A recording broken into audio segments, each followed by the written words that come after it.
A paz do Senhor, irmãos, a paz do Senhor, adolescentes. Vamos iniciar a nossa quarta lição da revista do quarto trimestre de vocês, que fala a respeito da história da igreja para adolescentes. Então vamos iniciar orando, né? Senhor Deus, Pai poderoso, muito obrigada, Senhor, pela oportunidade de estar aqui, falar do Teu amor, falar desse tema tão importante que é sobre a história da igreja. Muito obrigada, Senhor Jesus Cristo, por podermos relembrar, ó Deus, tantas pessoas que foram essenciais para que nós pudéssemos estar onde estamos hoje, para que nós pudéssemos, ó Deus, compartilhar, ó Pai, da verdade que nos é ensinada, ó Deus. Esteja conosco, toca nos nossos corações, toca nos corações daqueles que estão me ouvindo, ó Deus. Que seja o Seu Espírito Santo que fale através de mim neste momento. Em nome de Jesus. Amém. Então essa revista, ela é composta por 3 lições. Todas elas vão falar a respeito da história da igreja. Então é uma revista, as lições, né, são muito teóricas. A lição de hoje é uma lição muito teórica, mas é uma lição que vai trazer muitos apontamentos interessantes para nós sobre os primórdios da igreja, depois de Cristo. Mas antes disso, gostaria de convidar você ao ofertório. Aí, na parte inferior do seu vídeo, já deve estar aparecendo o PicPay da igreja, as contas bancárias. Sinta-se à vontade para ofertar ou comunique um dos seus professores e traga a sua oferta, a sua contribuição no culto mais tarde. Essa lição, então, tem por título Defensores da Fé, e o textuário está em 1 Pedro, no capítulo 3, versículo 15, que diz o seguinte: Tenham no coração de vocês respeito por Cristo e o tratem como Senhor.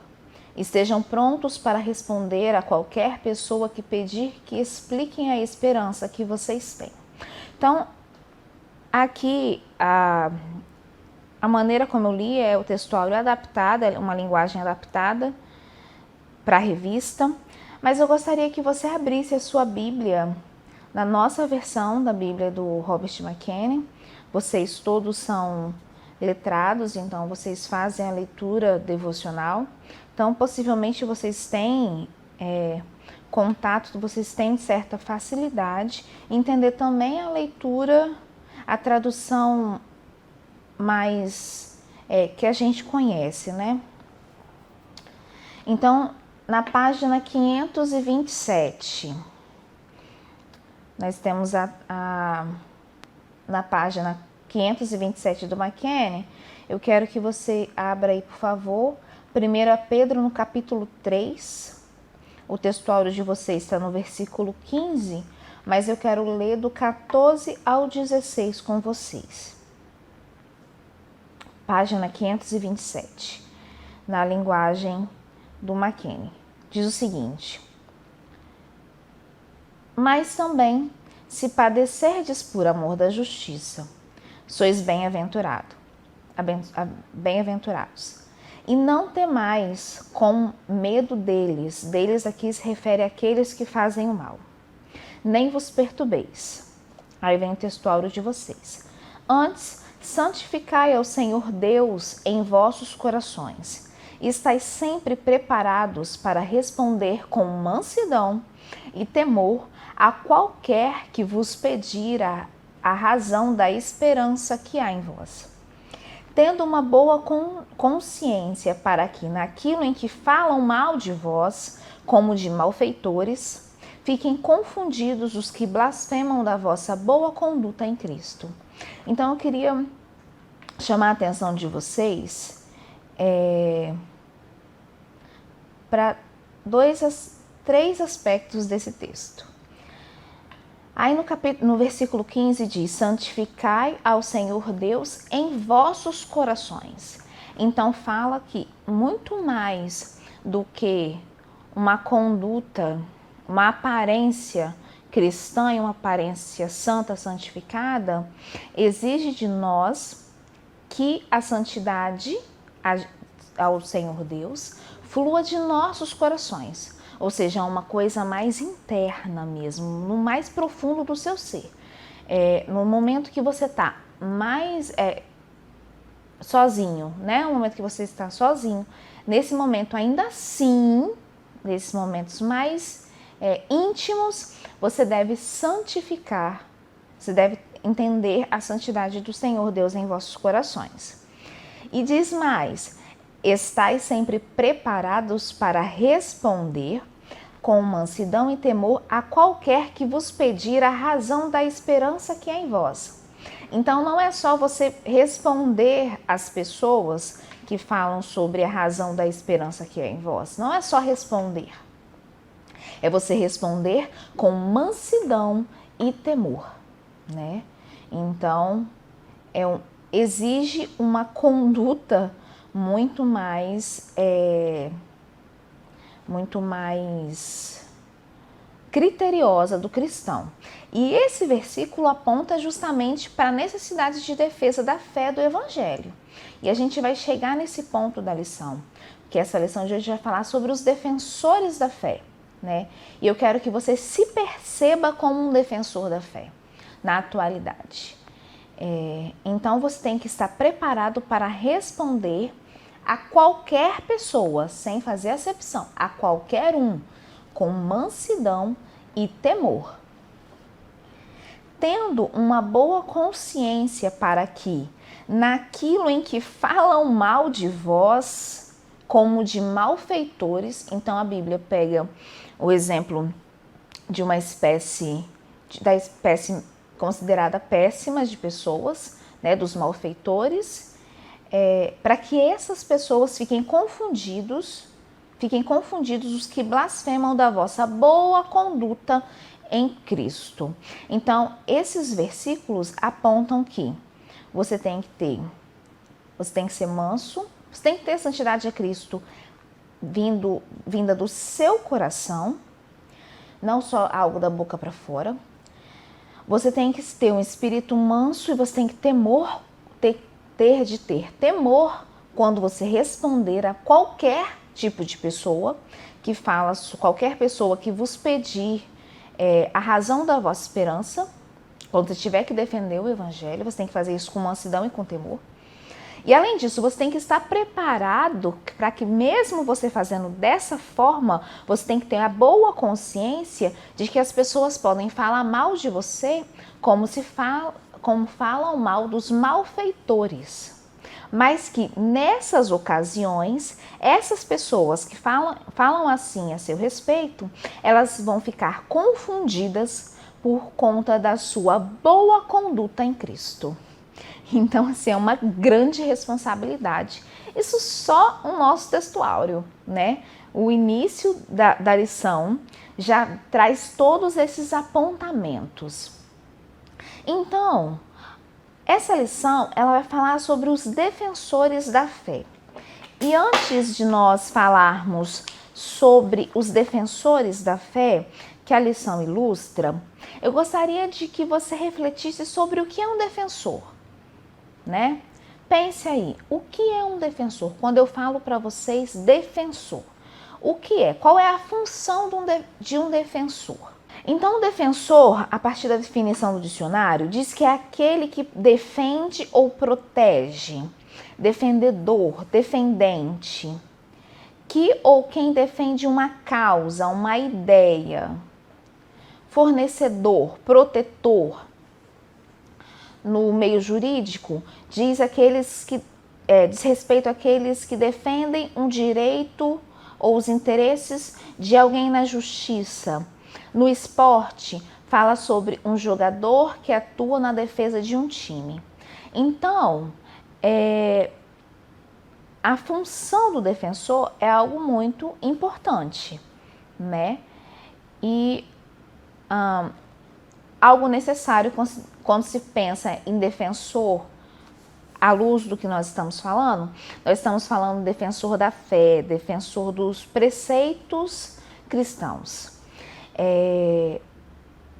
E nesse ponto eu queria fazer uma alusão com vocês, para vocês, a alusão é como se fosse uma comparação, tá?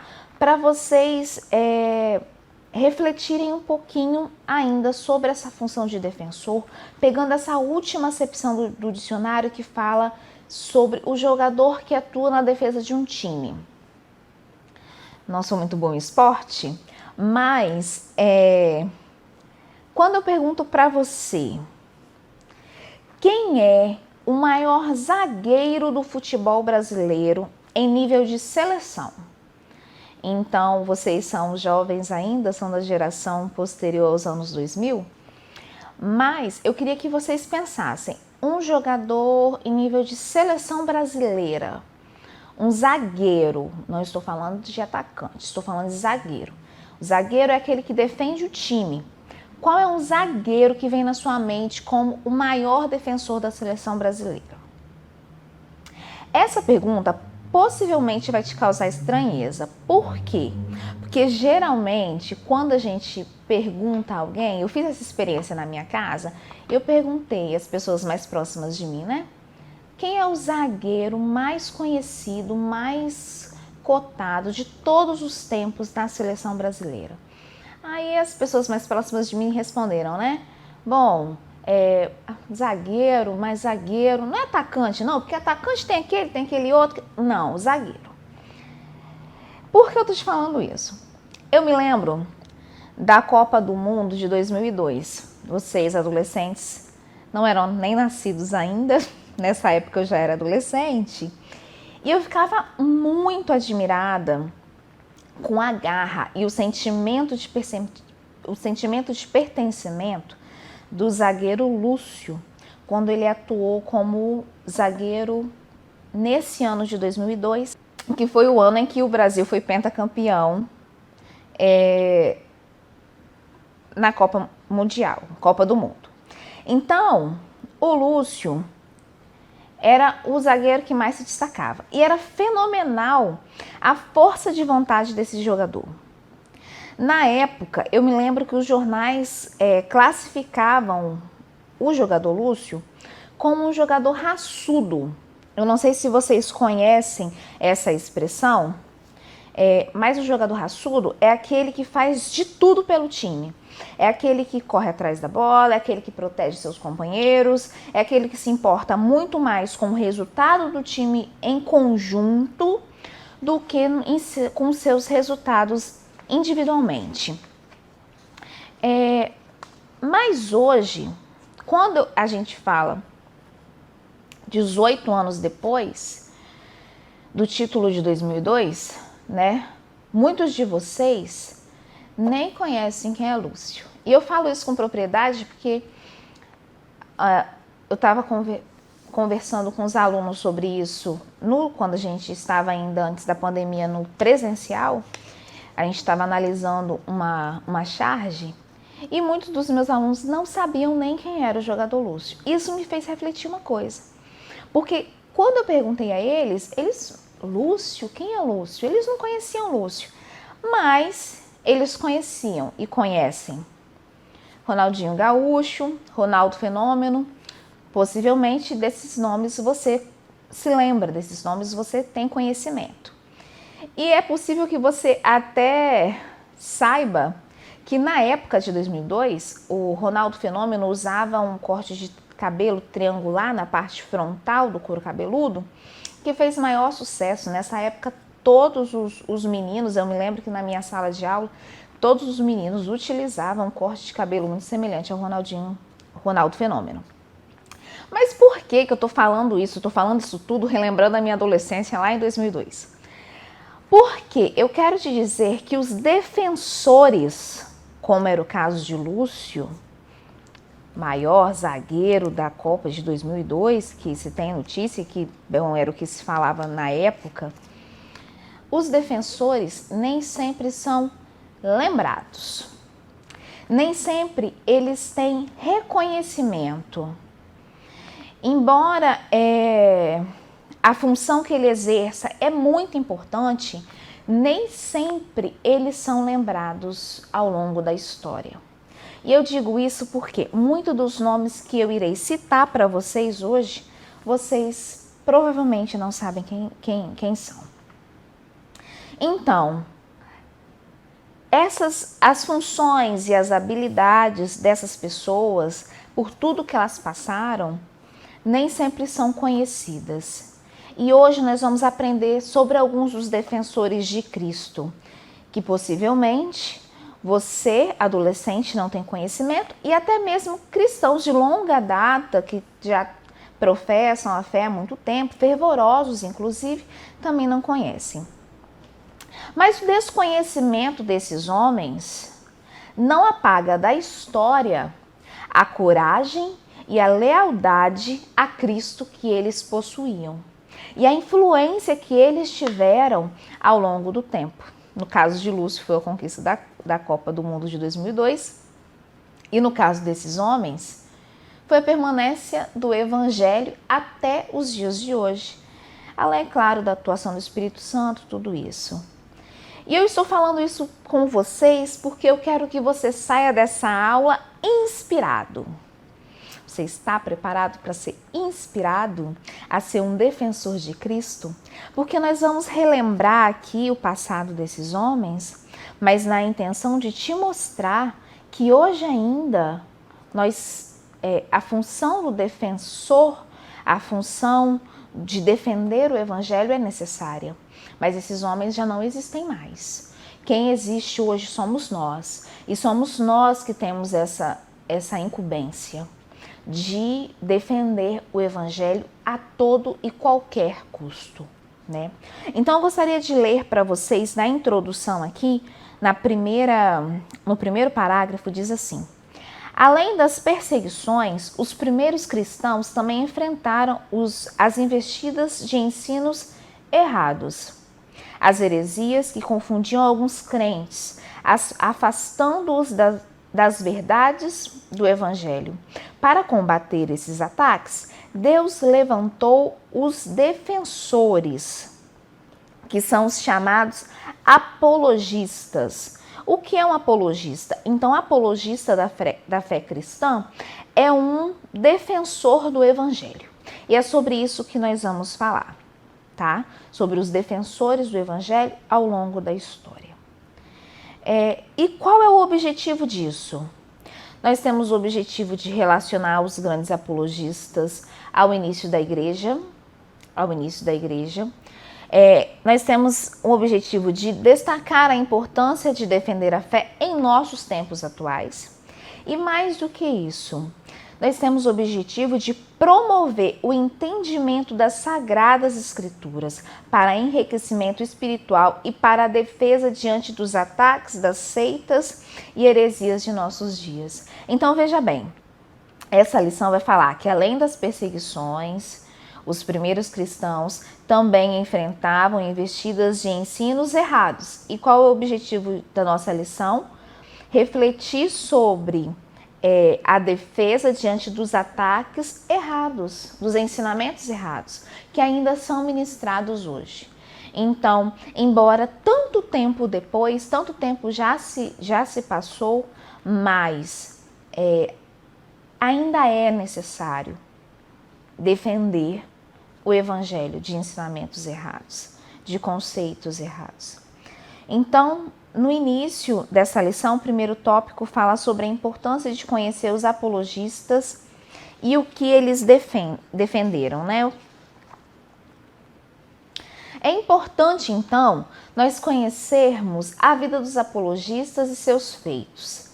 Essa lição traz vários nomes importantes. Infelizmente, por conta do tempo, a gente não vai conseguir se ater aos feitos de cada um deles, mas é interessante que você busque conhecer, faça uma pesquisa.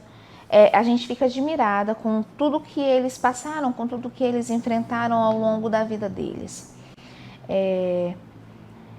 Então nós vamos falar sobre os defensores para que nós possamos saber como a fé cristã foi preservada. E aí, já que a gente vai entrar num clima da filosofia, a gente vai falar de alguns filósofos que são defensores da fé, Eu gostaria de citar uma frase de Cícero, que era um filósofo romano, que ele diz o seguinte: a história é testemunha do passado, luz da verdade, vida da memória, mestra da vida, anunciadora dos tempos antigos. Então, eu citei Cícero para que vocês possam ter noção da importância dessa lição, de nós relembrarmos os defensores da fé, relembrarmos a história da igreja. Por quê? Através da história, é como se abrisse para nós uma janela em que a gente pudesse observar como espectadores, não como influenciadores mais, porque já passou, mas observar o que aconteceu e aprender com isso. Aprender com o passado, aprender a ser influenciado positivamente pela vida desses defensores da fé. Aprender com as experiências deles e nos inspirarmos. Uma pessoa que eu gosto muito e que eu tenho muito... Uma das minhas professoras disse que a gente não aprende pela experiência dos outros. Eu discordo em parte, eu creio sim que a gente precisa ter as nossas experiências, viver o que a gente tem de viver. Mas conhecer a história nos faz refletir sobre as nossas condutas também. Então, é isso que eu gostaria que vocês fizessem hoje. Refletir se vocês estão sendo bons defensores. E mais que isso, se vocês estão sendo defensores da fé, onde vocês estiverem. Então, no último parágrafo aí do primeiro tópico diz assim: conhecer o trabalho desses homens, os defensores da fé, é importante para entendermos como a fé cristã foi preservada nos primeiros séculos da igreja. E também é interessante para aprendermos mais a defender a razão da nossa fé. Você já esteve em uma situação que você teve que defender a sua fé? É difícil, mas é necessário. A gente não pode se omitir, né? A gente não pode se calar diante da pressão que o mundo nos impõe. Em especial quando nós somos adolescentes ou quando a gente está na posição de aluno, de alguém que a gente admira muito, é complicado você ter de defender a sua fé. Mas isso é importante e é a nossa função enquanto defensores da fé.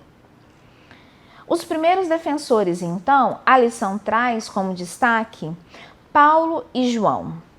E é interessante que dentre os diversos cristãos citados na Bíblia, como os defensores do Evangelho, a lição traz esses dois que são considerados os primeiros apologistas da fé. E é interessante destacar a certeza que esses homens possuíam no exercício da fé. Isso faz toda a diferença. Você só pode defender aquilo com mansidão, com temor, se você tiver certeza absoluta daquilo que você professa. E eu queria ler com vocês,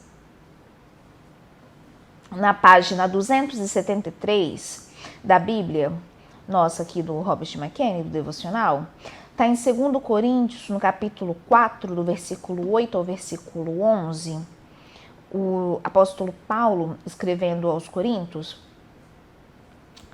capítulo 4, 2 Coríntios, capítulo 4, versículo 8 ao 11, na página 273. Já que a gente está falando sobre convicção e certeza daquilo que você professa, vamos ver o que o Paulo nos ensina.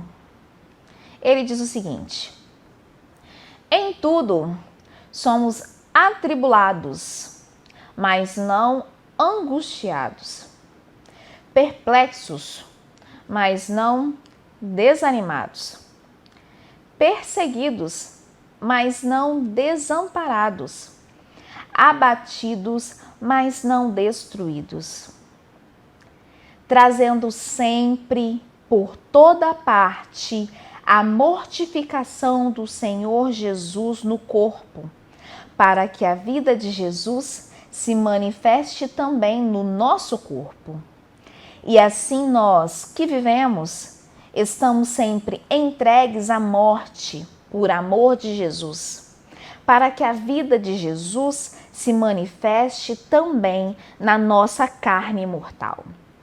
Então veja bem, o início dessa leitura parece muito paradoxal, porque quando você diz, em tudo somos atribulados, mas não angustiados. Gente, se você é atribulado, teoricamente você fica, nossa, estou numa tribulação, eu estou muito angustiado.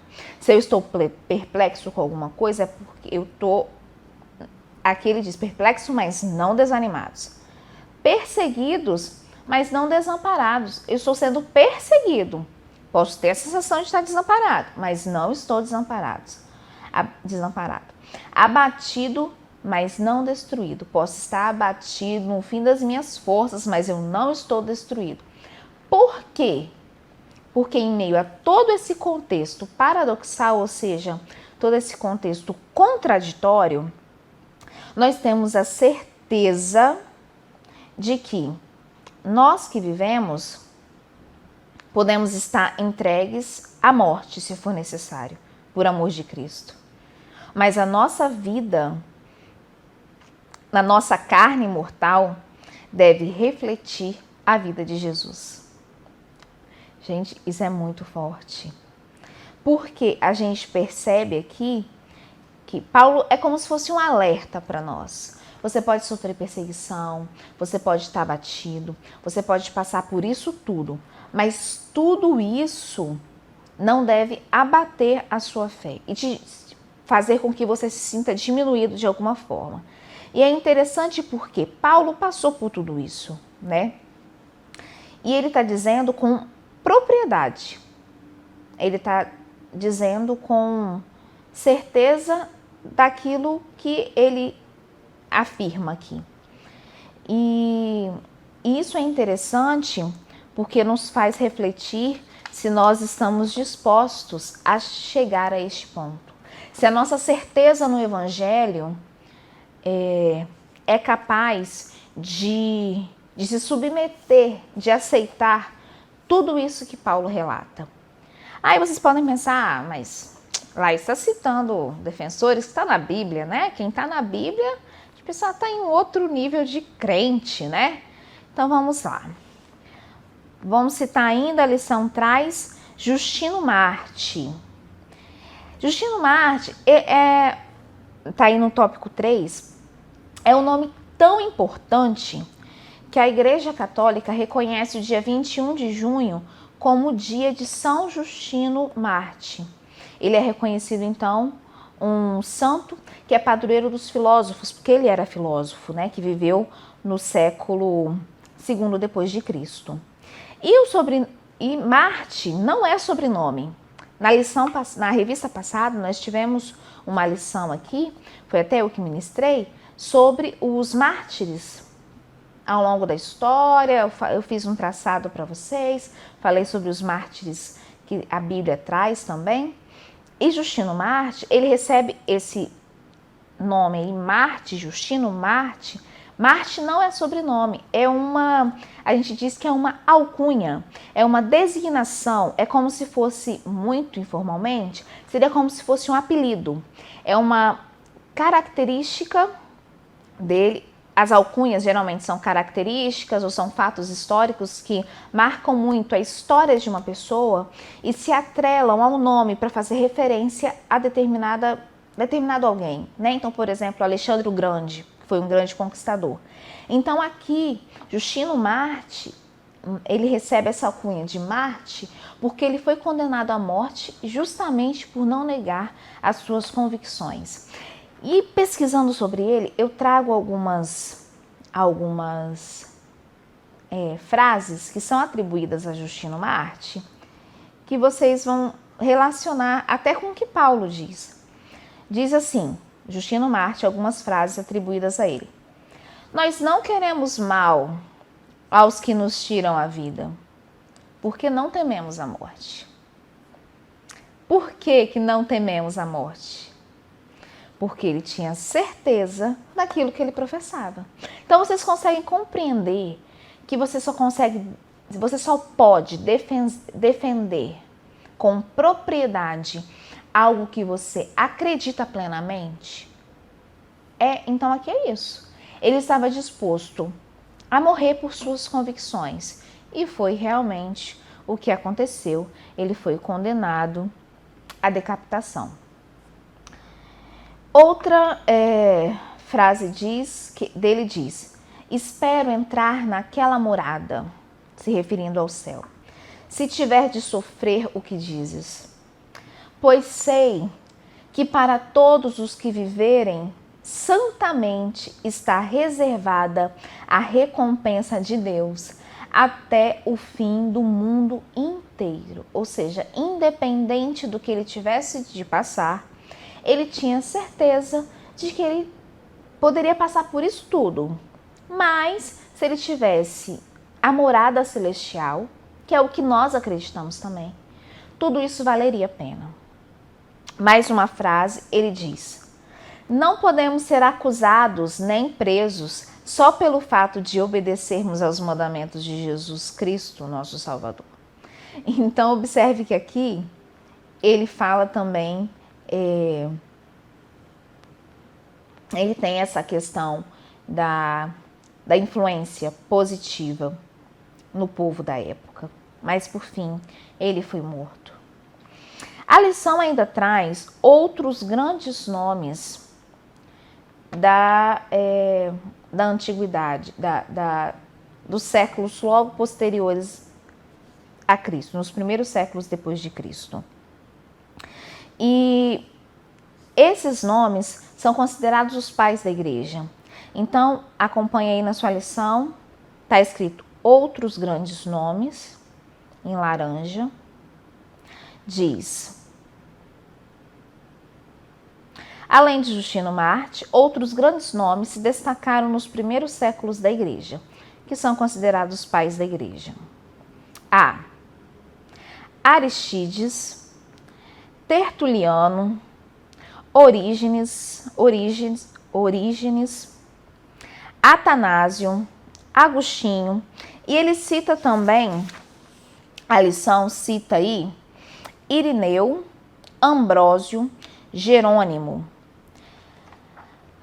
Não tem como eu falar sobre todos eles, porque são muitos, mas eu queria que vocês pelo menos lessem aqui o que a lição traz para vocês.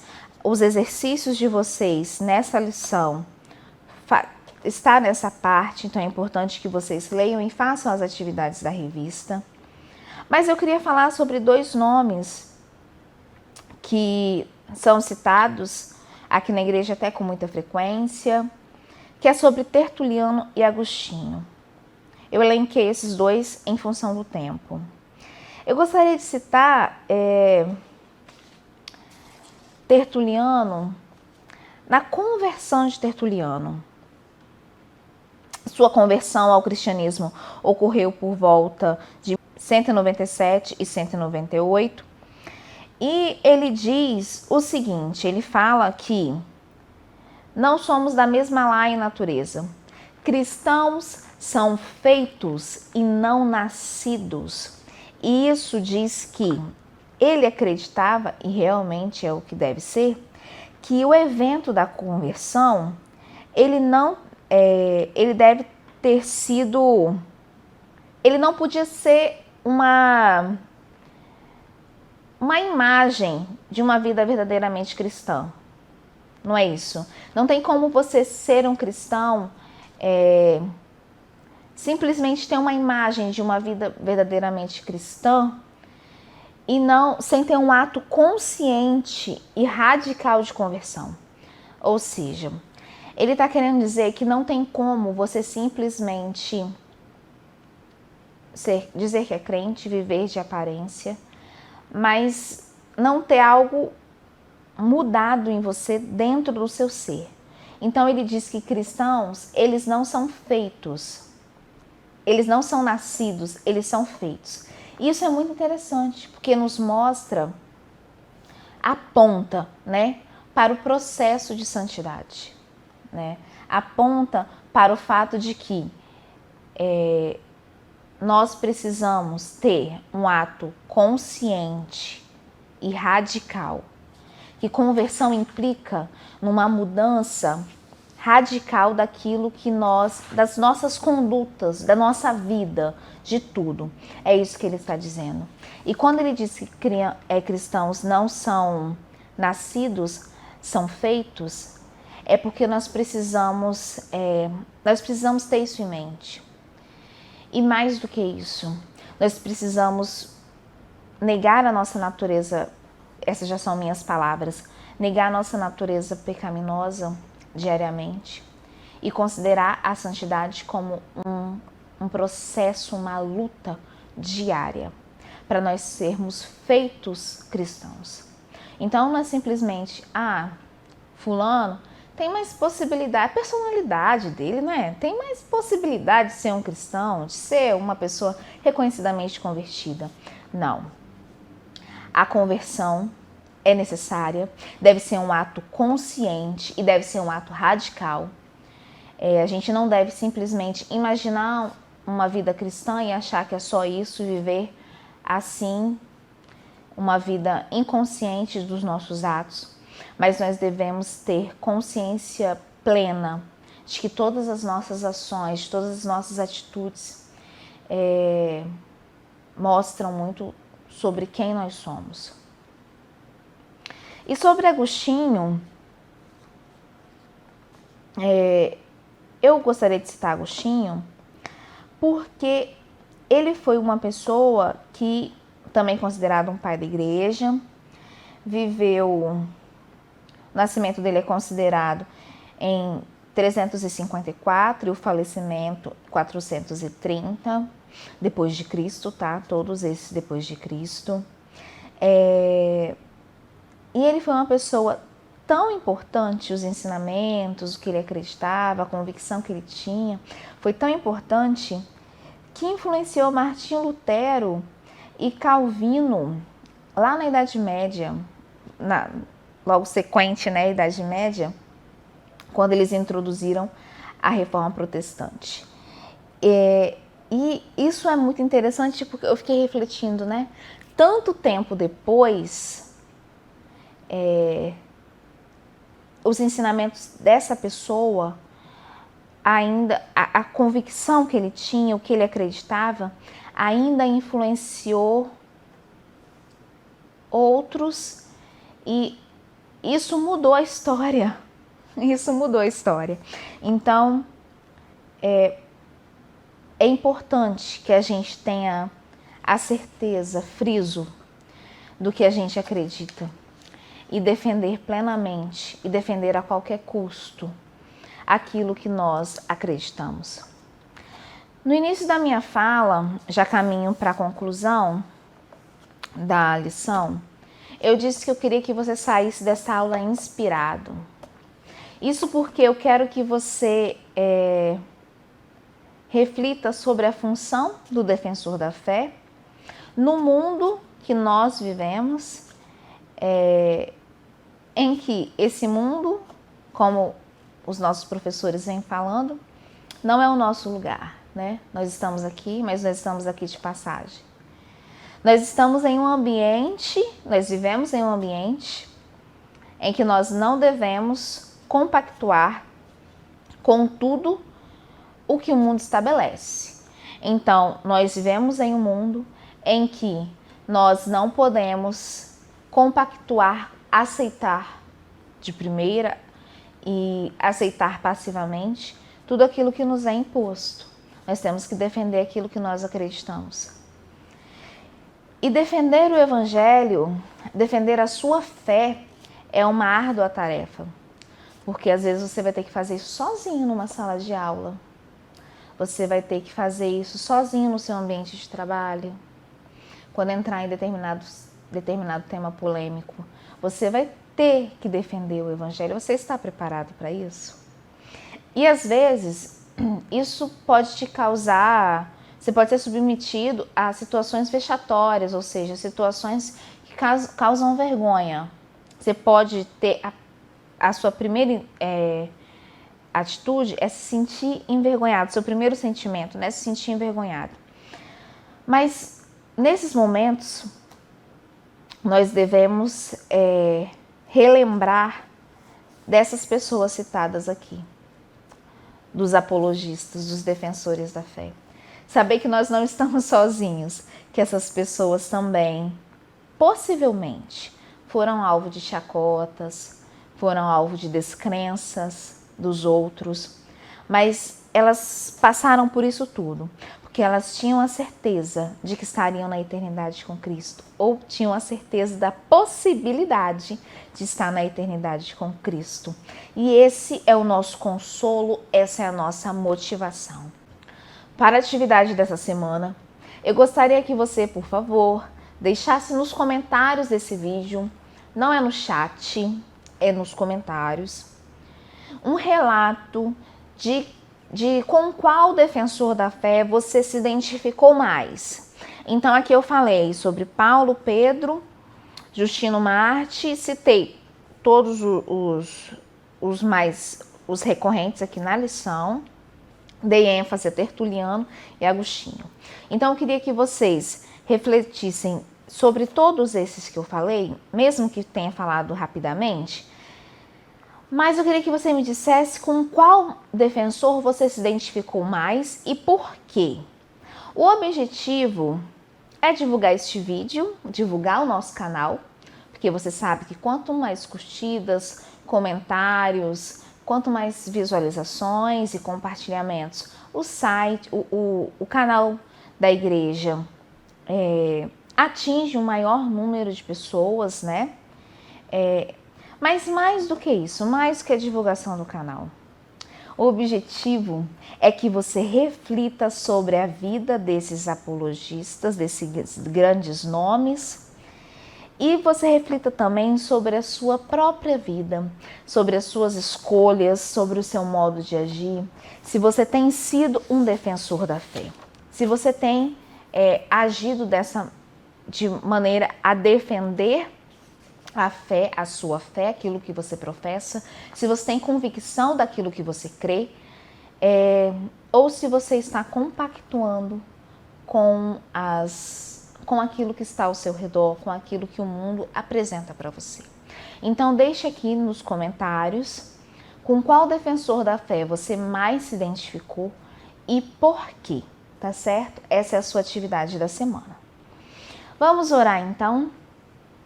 Vamos fazer a oração final.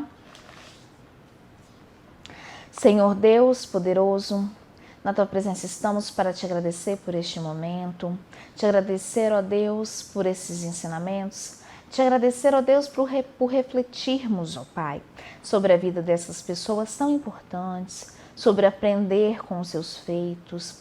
Muito obrigada, Senhor, muito obrigada por ter o privilégio, ó Pai, de conhecer essa história, a história de vida dessas pessoas, que nós possamos ser influenciados positivamente por eles, ó Pai, que nós possamos, ó Deus, ter a consciência de que nós também devemos atuar na sociedade atual, na sociedade moderna, ó Pai, como defensores da fé, defensores do Evangelho, defensores daquilo que nós acreditamos. E mais do que isso, Senhor, que nós possamos ter convicção daquilo que nós cremos, das verdades estabelecidas na Bíblia Sagrada, ó Pai. Vem estar conosco, nos dá uma semana abençoada, que a palavra pregada aqui hoje alcance os nossos corações. Em nome de Jesus, amém.